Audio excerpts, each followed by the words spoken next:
Hello, everyone, and thanks for joining us for another edition of Off the Hook with Matty D. Today is a really interesting episode. We've talked about before things like Project Healing Waters, where we have veterans who are seeking help by the way of fly fishing.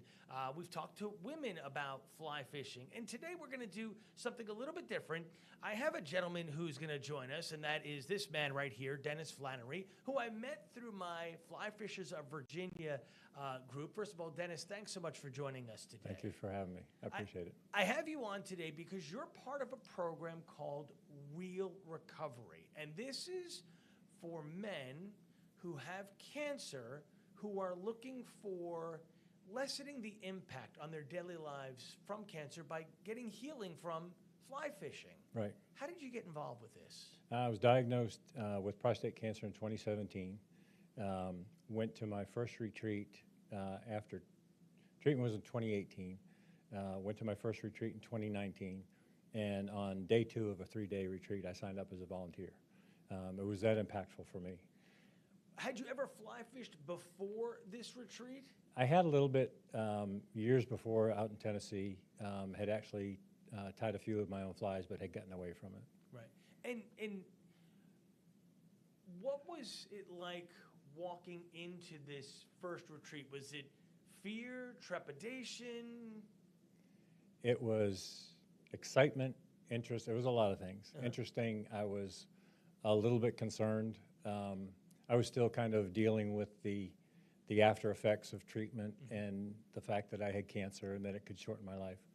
And but I was instantly at ease. The group gelled really quickly. A lot of it has to do with the facilitators, but a lot of it has to do with the fishing buddies themselves. And it was I was instantly at ease, I guess is the best way to put it. And how did you find out about this group, Real Recovery? I went to a prostate cancer support group. Encore has a really good one. And one of the guys who had been on the past retreat got up and spoke about it. And I signed up probably 3-4 days later. And so how many people are involved in a retreat between anglers and people who help as volunteers? We can max out at about 30 people. So in Virginia, well, let me back up a little bit. Okay. So we're now an international organization. So this past year we added the UK. Last year we added Iceland and New Zealand. In Virginia we do 2 a year. There's 28 total across all the different retreats. In May, it's for any guy with any form of cancer. We've actually had some guys that have been in remission for 20 years. So it doesn't mean that somebody has to actively be fighting cancer. And then in October, it's for active military, retired military, and first responders fighting cancer. And so we max out at about 14 guys because over the course of 3 days, there's 5 courageous conversations. And it's actually kind of like group therapy disguised as fly fishing. Right. And so for every guy to be able to have the chance to share in a comfortable environment, 14 is about the maximum. There are 14 fishing buddies, or as many fishing buddies as we have participants. And then there's 5 staff people that we're all volunteers. Most of the people pay their own way to come up and volunteer. And so it gets up to about 33 people total, including some guests that come along. So you said a lot there, and I want to kind of go a little bit slow. Okay, so you don't have to be actively fighting cancer.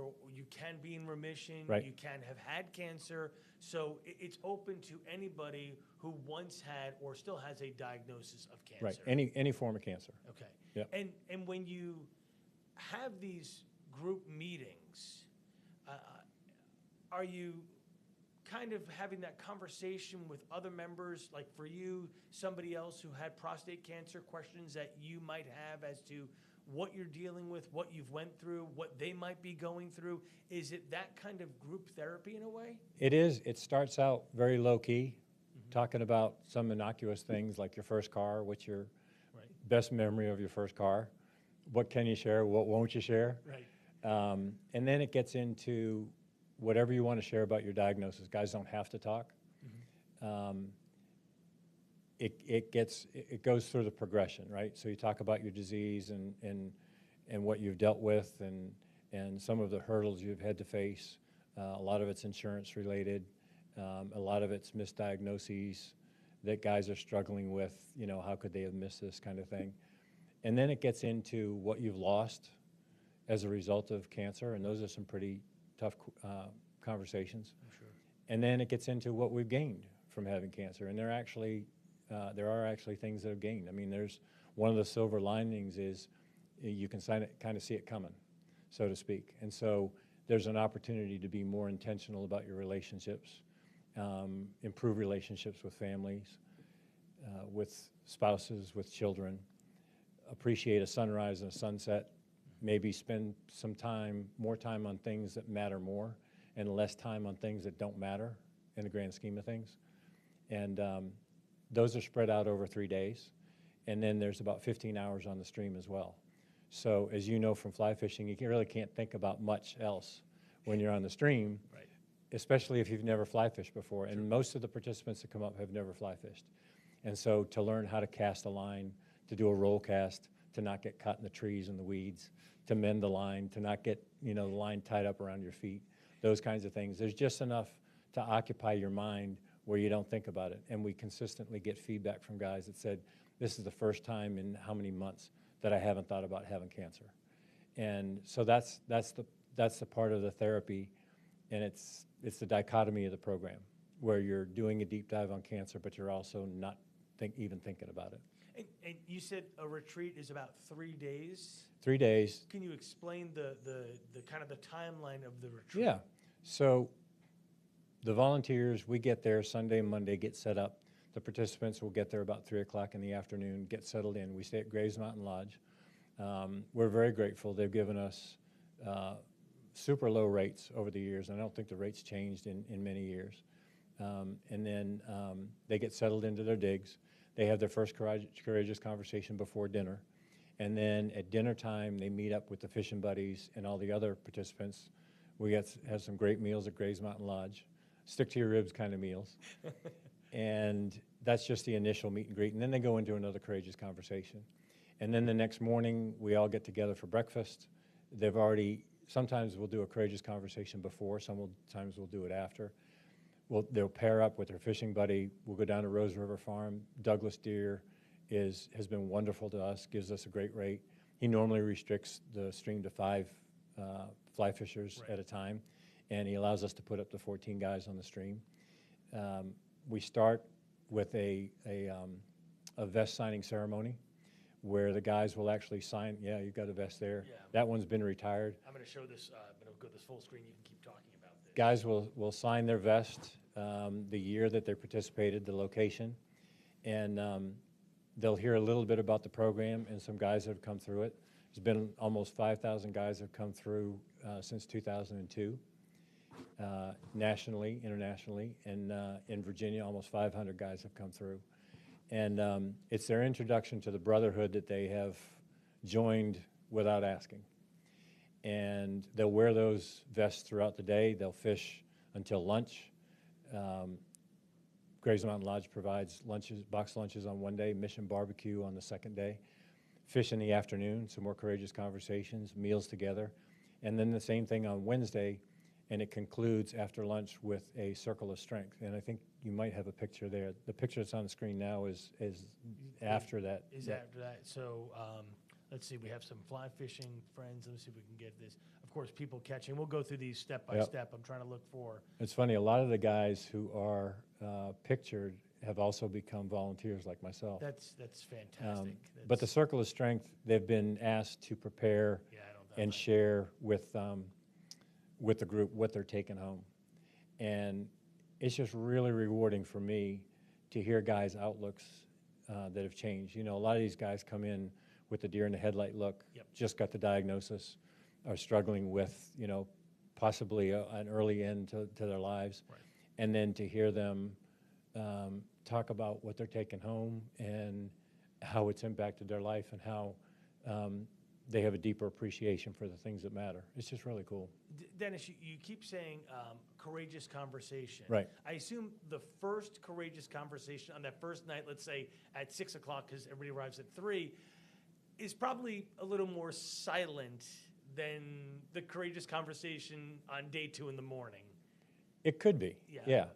There's some guys, it's just a real struggle for them to talk. Sure. There was one participant who he had been a referee, a soccer referee for NCAA tournaments. So at the highest level, he was a referee, running up and down the pitch, and then 2 months later could barely walk 10 feet.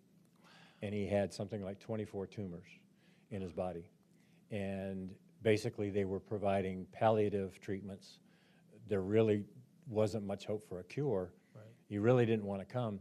And at first he couldn't even talk about it. He said, I have trouble talking to my wife about it. He said, I'm going to pass.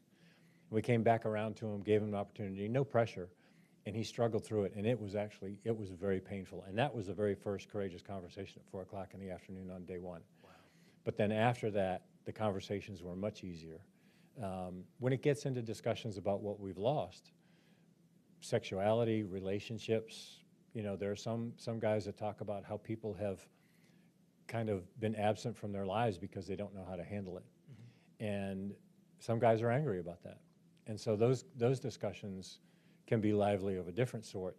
And then there's other discussions where, you know, guys are able to find humor in their journey and how people have handled it or haven't handled it, or conversations that they've had with doctors that, you know, just didn't seem to match up with the battle that they were in, you know?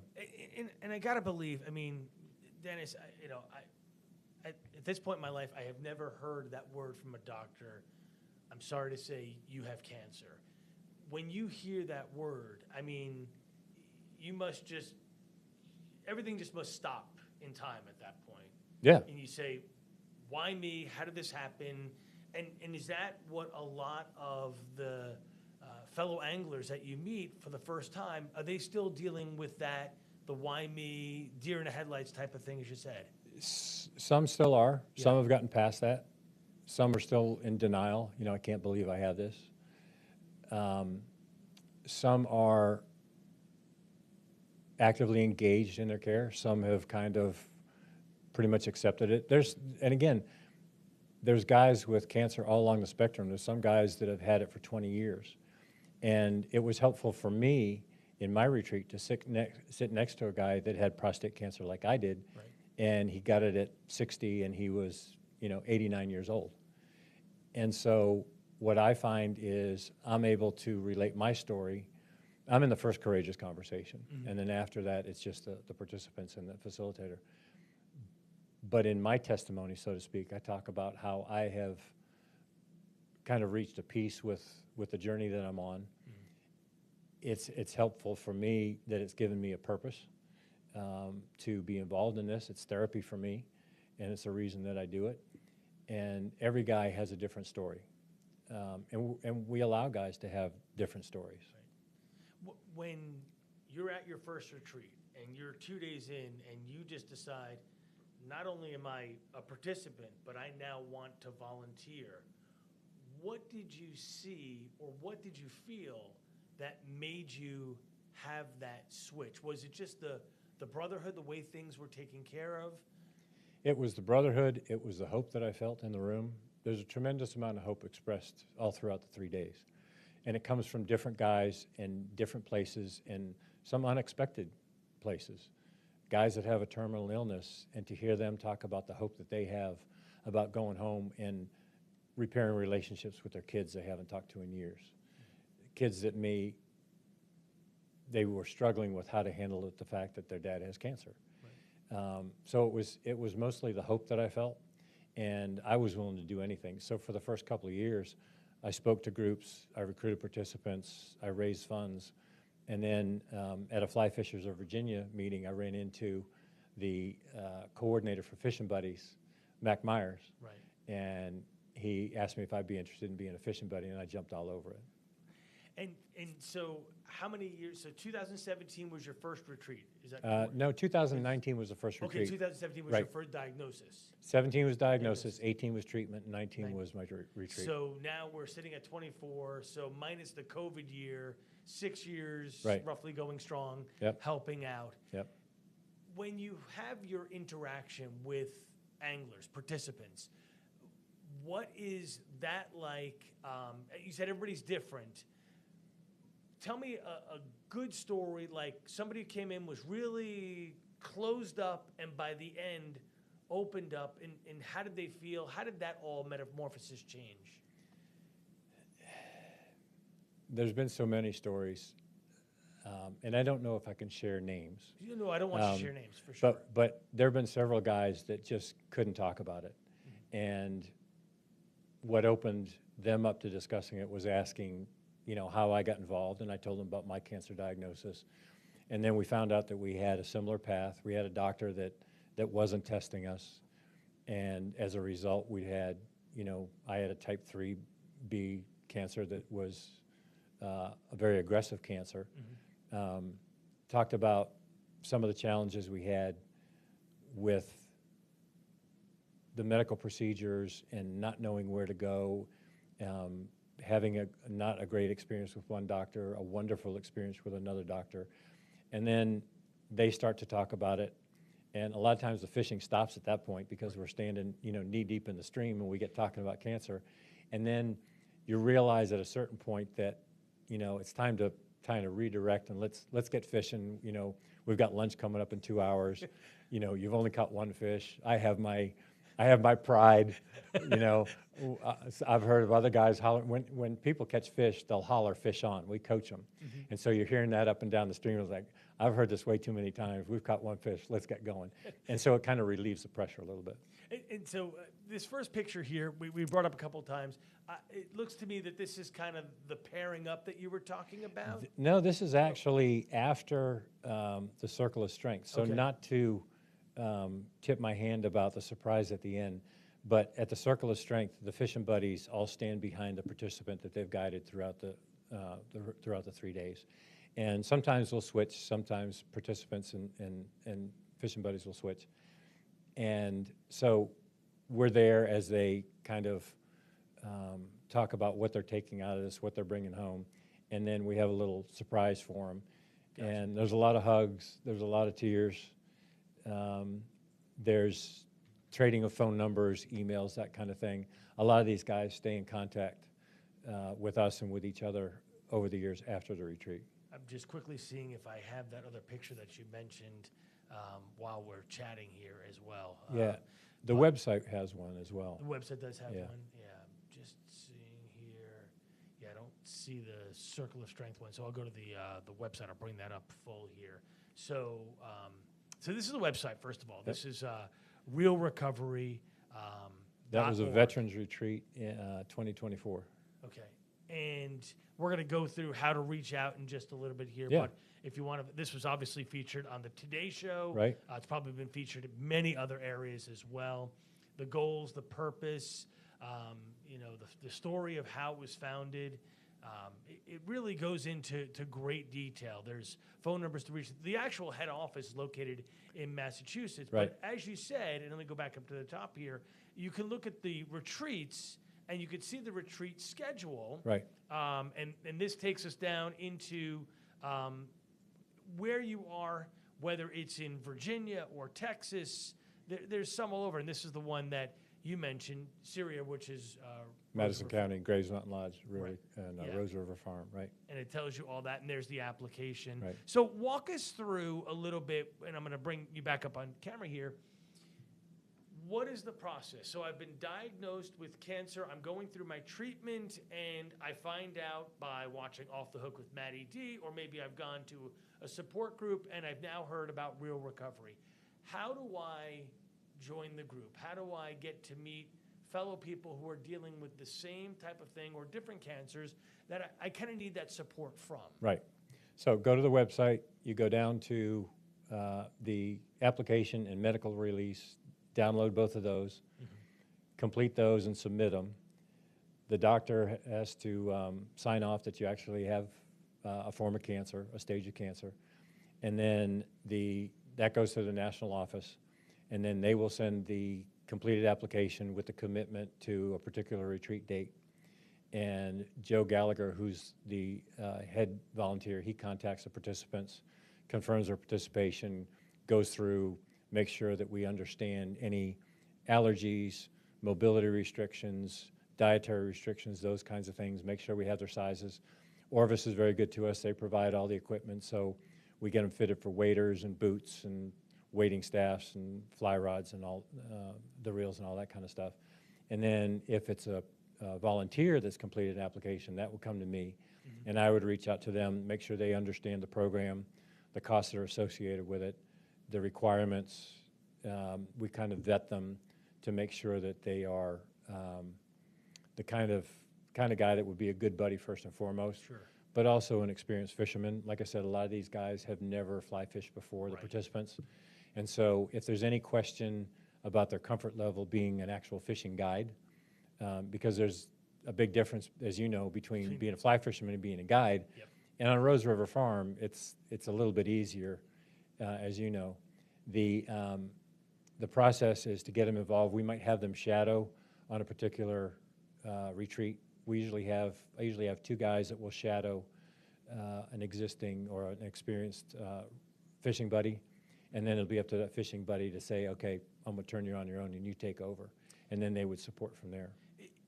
If you want to be a volunteer to help out, is it, you said vetting, are you looking for cancer survivors who fish so they can relate better, or is it just really good anglers that want to help out and are willing to lend that ear and listen? We want really good anglers. We want them to have some experience fly fishing on their own. Right. We actually have 2 volunteers that are fly casting instructors. We have 3 that are guides on their own, and we want them to be relatable, be a good fishing buddy. We don't want somebody who is going to not talk or be abrasive. Right. So we coach them on that. Your first role is to be a buddy, but we want them to catch fish too. Yeah. And so there has to be a certain level of experience where we feel like they would get them on the fish, get them casting, managing the line, and catching fish pretty early on. And so just through an initial discussion with the prospective volunteer, we kind of get a feel for how well they would do as a volunteer, as a fishing buddy, and then again have them shadow if there's any question. There's some guys that come in with a lot of referrals, a lot of guys that already know them. They don't have to have cancer. They don't have to have an experience with cancer. That's just a bonus. Right. If they've, so to speak, if they've had cancer and dealt with it, then chances are they're going to be a really good buddy. Yeah. And then we also want to make sure that they would be a good fishing guide.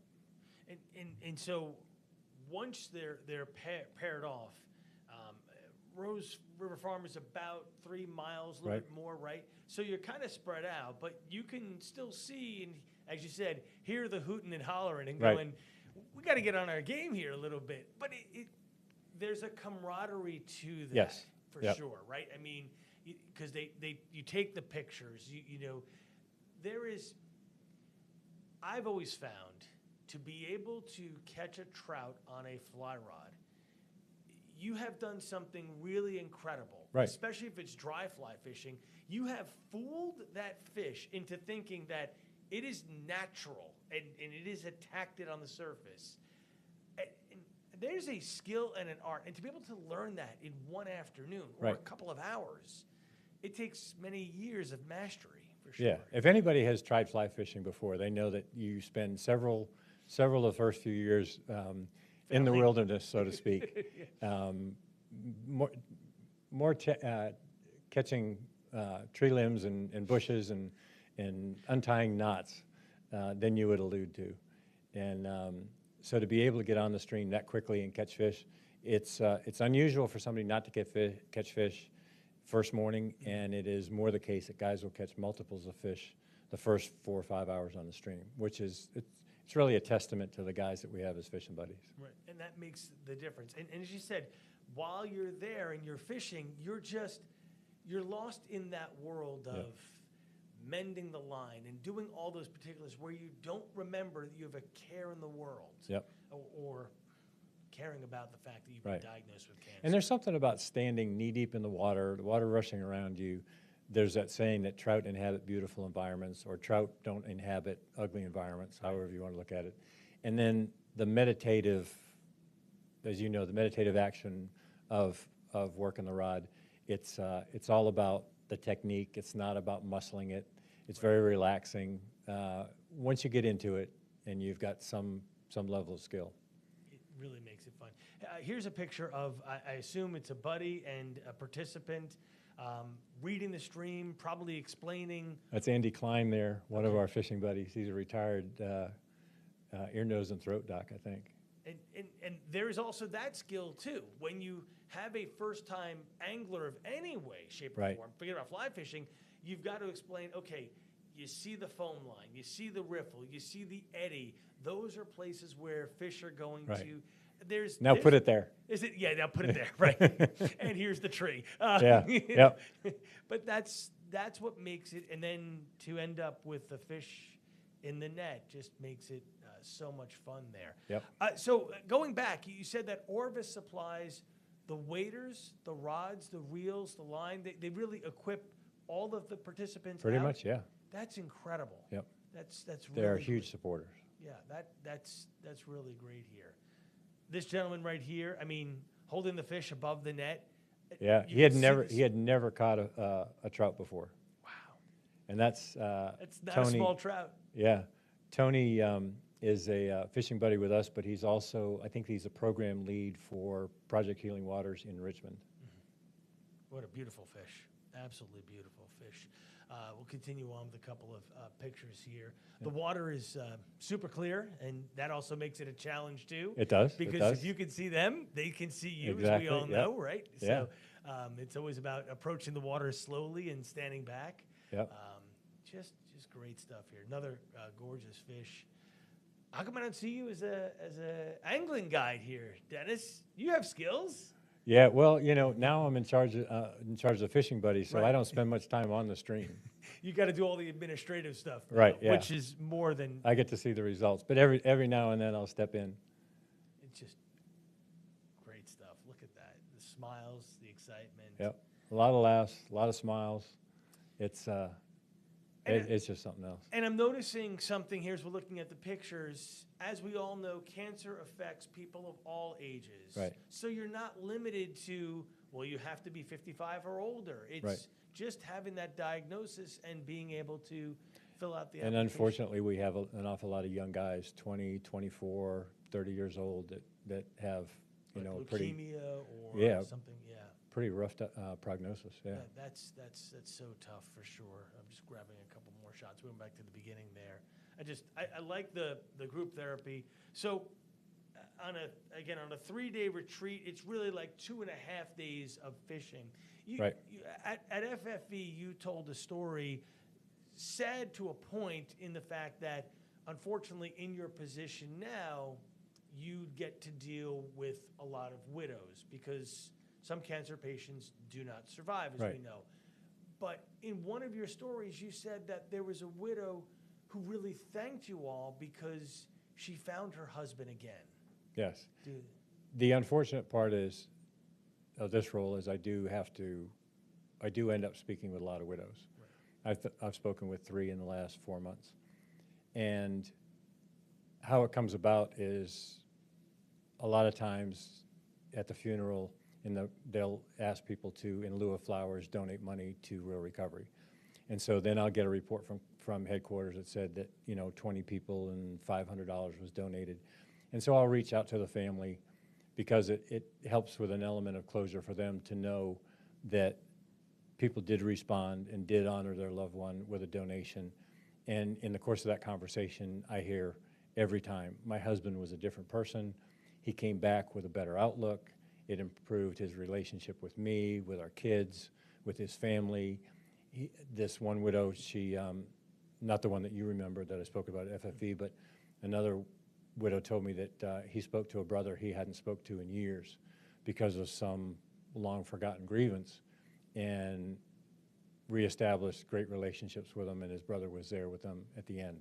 So those are the kind of payoffs that come through this program, unfortunately with a painful conversation. But and that goes back to what you said earlier, is you look at life differently.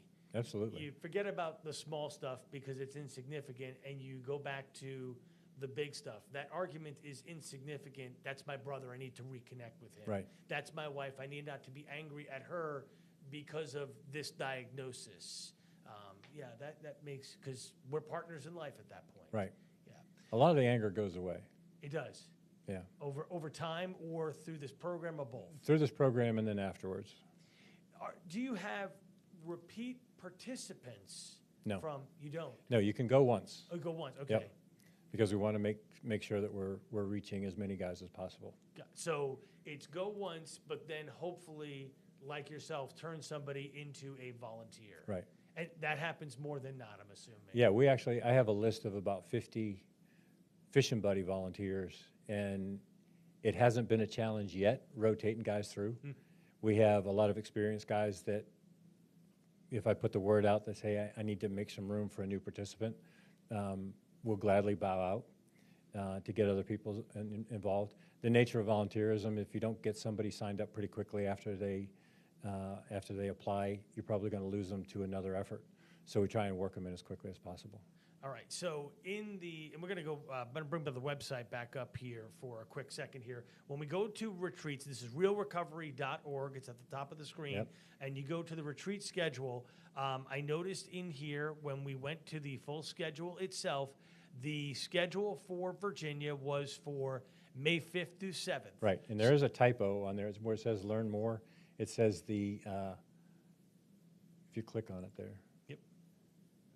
Primary service area, Utah, that's a typo. The primary service area is Virginia, Maryland, and DC. Gotcha, okay. We'll get that changed. So maximum 14, and you said that sometimes you get more than 14, you have a waiting list. Yes. And then things happen where the waiting list gets trimmed down because, as you mentioned when we were talking off air, somebody may have needed a knee replacement, but they couldn't get that done because they were undergoing chemo treatment, which Right. you can't have another major surgery. So things all of a sudden start to happen for that individual where it forces them to drop out. Yeah, we always deal with a certain amount of attrition. So some guys will think that they can come, and then a daughter's getting married. Right. Or I need to get my knee replaced, the story I was telling you about. And it wasn't directly related to the cancer diagnosis, but they may have put off the knee replacement in order to go through treatment. Right. And then other guys they look at the forecast. There's, in October, a lot of times it's 25 degrees in the morning. And if you're dealing with treatments, it's really hard to stay warm even at 70 degrees. And they may just decide to put it off and come to a different retreat. So we're always dealing with a certain amount of attrition for various reasons, sometimes related to the cancer battle, but sometimes it's totally unrelated. And so that actually hit back to where I was going with pulling the schedule up here. The May 5th through 7th Right. is for Real Recovery, but the October one is dealing with where you bring in first responders who are, once again, dealing with cancer as well. Yeah, actually, May is any guy with any form of cancer. Okay, gotcha. October is for vets, active military, and first responders with cancer. So strictly, the October is for those groups only. Right. Gotcha. Okay. And they're already a brotherhood of sorts. They tend to gel a little bit quicker. Right. It's one of the more rewarding retreats. There's a lot of friendly ribbing that goes on amongst the members of different branches. And because they're already part of a brotherhood from their past service, they tend to gel quicker into a brotherhood of cancer patients having served. And we hear a lot of great stories, some that I can't repeat.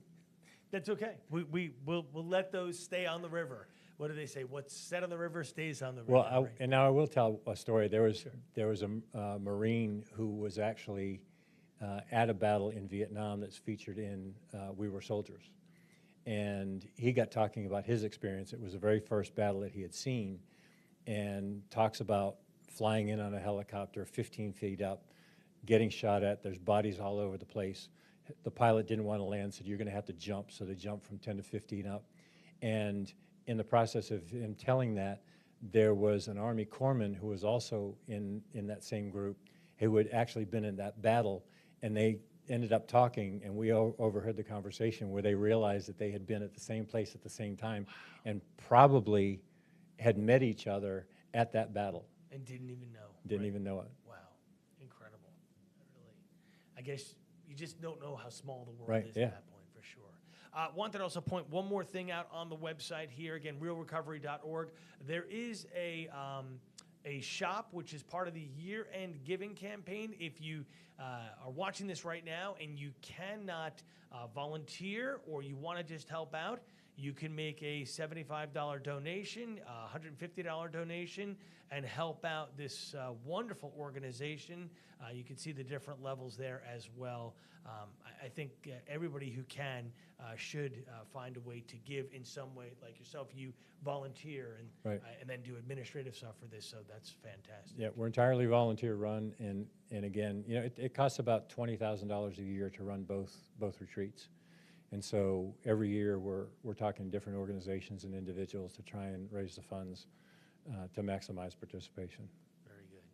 Dennis, I want to thank you so much again for coming on this program, Off the Hook with Matty D. It's been an education for me, and I wish you the best moving forward. Matt, I appreciate it. Look forward to seeing you again at another FFB function. We'll be there. But thanks for the opportunity. My pleasure.